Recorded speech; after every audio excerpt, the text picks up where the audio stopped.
Hello అండి. హైదరాబాద్ నగరంలో morning నుంచి యాక్చువల్గా చిరుజల్లా రేపడుతున్నాయి అన్నమాట.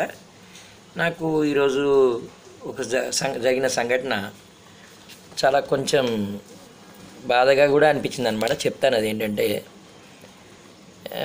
ఈరోజు యూనివర్సిటీలో ఒక వర్క్ ఉండి I was going in a bus అనమాట.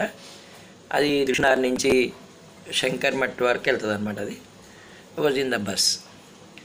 నేను ఒకప్పుడు ఒక కాలేజీలో చేసినప్పుడు నాకు అంటే మన అభిమానించే స్టూడెంట్స్ కొంతమంది ఉంటారు. అందరూ అభిమానిస్తారు, కాకపోతే మరీ దగ్గరగా ఫాలో అయ్యే స్టూడెంట్స్, ఇన్స్పిరేషన్గా తీసుకునే స్టూడెంట్స్ కొంతమంది ఉంటారు అనమాట.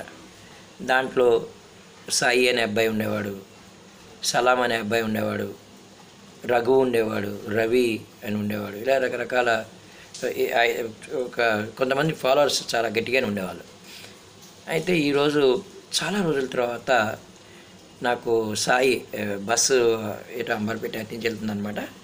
అక్కడంతా కూడా కొంచెం సమాధులు అవన్నీ ఉంటాయి. అక్కడ సాయి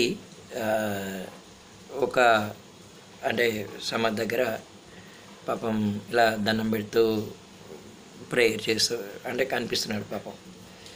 నేను చాలా రోజులు నాకు సాయి కలిసాడు కదా, నేను యూనివర్సిటీ వరకు టికెట్ తీసుకున్నా సరే పలకరిద్దాం బాబుని, ఎందుకంటే నన్ను అంత అభిమానించే స్టూడెంట్స్ కోసం నాకు ఆనందం కలుగుతుంది. సో నేను బస్ దిగాను, సాయి దగ్గరికి నేను కూడా వెళ్ళాను.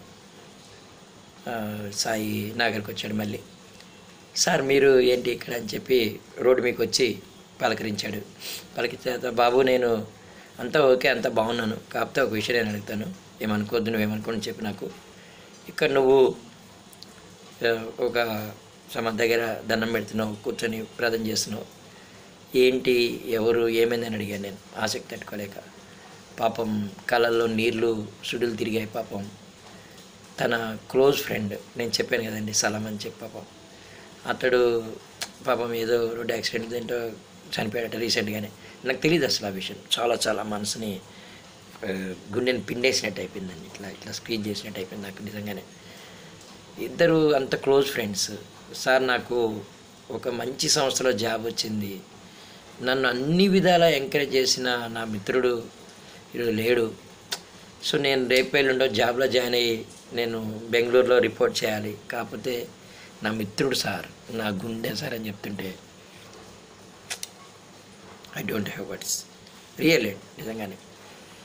సో ధైర్యం చెప్పాను. నాకు కూడా మనసంతా చాలా బాధ అనిపించింది. ఎక్కడ జాబ్ వచ్చిందమ్మా సాయి ఏదని అడిగితే చెప్పి చాగాడు. ఏదో మంచి సాఫ్ట్వేర్ కంపెనీలో బెంగళూరులో వచ్చిందట, మంచి ప్యాకేజ్ అట. సలాం ఎప్పుడూ ఎంకరేజ్ చేసేవాడు, బాబు నువ్వు చదవాలరా, అరే నీకు వస్తుందిరా, అరే మీరు విలేజ్ నుంచి వచ్చారా, నువ్వు తెలుగు మీడియం అయినా సరే నువ్వు సాధించగలుగుతారా, అది ఇది అని చెప్పి. సలాం ఏమో బ్యాక్గ్రౌండ్ చూస్తే హైదరాబాద్ పబ్లిక్ స్కూల్లో చదువుకొని వచ్చాడు. చెప్తున్నాను, ఇంగ్లీష్లో పర్ఫెక్ట్ ఉండడం, సబ్జెక్ట్లో నాలెడ్జ్ ఉండడం, అయినా సరే ఆ బాబు గొప్పతనం ఏంటంటే అందరిని ఎంకరేజ్ చేస్తూ, అసలు సార్ ఏం చెప్తాడా,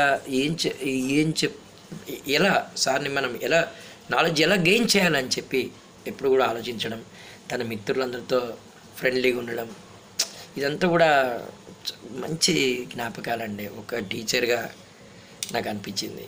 చాలా చాలా చాలా బాధ అనిపించిందండి అసలు, రియల్లీ. ఇంకా సాయి పాపం బాగా సెట్ అయినట్టున్నాడు, బండి తీసుకొచ్చాడు. సార్ నేను దిగబెడతాను సార్ పోయి వరకు అన్నాడు. కానీ నాకే కొంచెం మనసు బాధ అనిపించింది. నాన్న సాయి నువ్వు వెళ్ళానా అని చెప్పి. నేను కూడా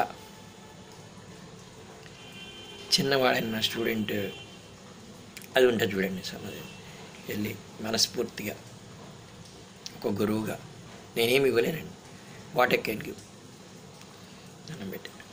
yes, I prayed, even I cried, really. ఇలా ఒక్కొక్కసారి కొన్ని ఇన్సిడెంట్స్ అండి గుండెని పిండేస్తుంటాయండి, రియల్లీ. అసలు ఇది జరగకపోతే బాగుండే, నేను ఈరోజు యూనివర్సిటీకి వెళ్ళకపోతే బాగుండే అనే ఫీల్ కూడా నాకు వచ్చింది. బట్ ఏంటంటే వెళ్ళాను. సరే ఎప్పుడైనా తెలిసేదే బాధ, కానీ స్టూడెంట్స్ అండి ఎంతో అభిమానించే పిల్లలు. సరే అండి, అంటే అన్నీ వేదంతో మాట్లాడతాం, పుట్టినోడు గిట్టగా మాట్లాడేది ఇవంతా కూడా రియల్లీ ఫ్యాక్ట్, ఇదంతా నేను కాదన్నా. కానీ నా బాధ, నా ఆవేదన రియల్ అండి, చాలా ఫస్ట్ టైం అసలు గుండెలు పిండేసే బాధ. మరి నేను యూనివర్సిటీకి వెళ్ళదేం లేదు. సాయి నువ్వు వెళ్ళినా నా విషయం ఆల్ ద బెస్ట్, నా అంతా మంచి జరుగుతుంది. బాబు మనతోనే ఉన్నాడు, మీ అందరితో ఉన్నాడు, మీ అందరూ నేను బాబుని చూస్తాను. నాకు ఒక యూట్యూబ్ ఛానల్ కూడా ఉందమ్మా, చూస్తున్నాను, మన వాళ్ళందరినీ టచ్లో ఉండేలాగా చెప్పమ్మని చెప్పి. ఎందుకంటే ఒక ఆత్మీయత కదండి అంతా కూడా. చెప్తే సార్ తప్పనిసరిగా అని చెప్పి బాబు వెళ్ళిపోయాడు.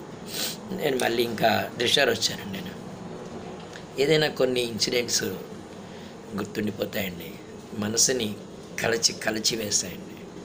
రియల్లీ నాకు అనిపించింది ఏంటిది, ఎలాంటి స్టూడెంట్, ఎలా అయిపోయింది అంతా అని చెప్పి. ఓకే, ఎందుకు చెప్తున్నానంటే ఫ్రెండ్షిప్ అమ్మ. చదివేటప్పుడు మనకి ఎంతోమంది ఫ్రెండ్స్ ఏర్పడతారు. నిజంగా చెప్తున్నాను నేను, మన ఎంకరేజ్ చేసే వాళ్ళు ఉంటారమ్మా. గురువుగాని మేము అలాంటి వాళ్ళని టీచ్ చేస్తాం, వెళ్ళిపోతాం. కానీ మమ్మల్నిగా అభిమానిస్తూ మేము టీచింగ్ ఆపేసినా మమ్మల్ని గుర్తు చేసుకునేవాళ్ళు. ఒక మిత్రుడు దగ్గరికి వచ్చి రియల్ అండి, నేను I don't want to say anything, ఇంకా నేను మాట్లాడలేను యాక్చువల్గా. కాకపోతే ఏంటంటే స్నేహ బంధం విలువ తెలియాలండి. One should know. మనని ఎంకరేజ్ చేసే వాళ్ళు ఉంటారండి, ఎందుకు ఉండరు? ఎప్పుడు చెడు చెప్పేవాళ్ళు చాలా తక్కువ మంది ఉంటారు. అందరూ మనం మంచి కోరే వాళ్ళే ఉంటారు. మనం మంచి తీసుకోవాలి. ఓకే అమ్మ, మీరు మనోభావాలు ఎవరైనా దెబ్బతింటే లేదా ఫీల్ అయితే ఐఎమ్ సో సారీ. బట్ నేను ఫీల్ అయ్యాను, చాలా హృదయానికి చాలా బాధ అనిపించింది రియల్లీ. ఓకే అమ్మ, థ్యాంక్ యూ.